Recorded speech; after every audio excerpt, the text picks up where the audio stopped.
नमस्कार, म रामशरण नेउपाने 5 घरी भक्तपुरबाट म आज एउटा कविता वाचन गर्न गइरहेको छु। कविताको शीर्षक छ नेता बनेर। यो कविता दिक्पाल छन्दमा रचना गरिएको छ। कविता यस्तो छ। नेता बनेर साथी भुल्दैछ देशलाई, नेता बनेर साथी भुल्दैछ देशलाई, गर्दैछ कुस्ताफु सम्राटको रजाई, उत्कोच धृष्टताले अर्बौं डसेर खाई, पार्दैछ देश खोक्रो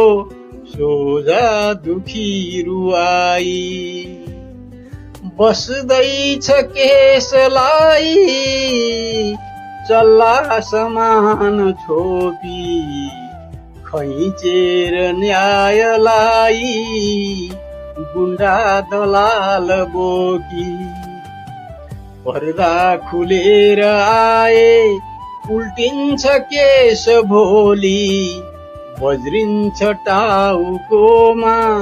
इन्साफ बन्छ गोली, तिर्दा बिगोस साथै लादेर दण्ड भारी, सिद्धिन्छ जाय जेथा खोसिन्छ रिक्त पारी,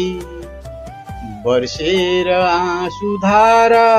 भिच्छन् सधैँ सिरानी, गुज्रिन्छ जेलमा नै सम्पूर्ण जिन्दगानी, धोकार घात मात्रै नेपालमा दिलायो,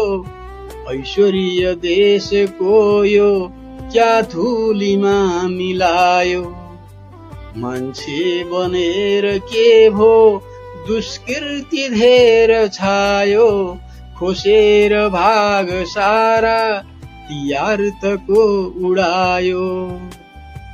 आमार देश चिन्ने सामर्थ्य नै गुमायो,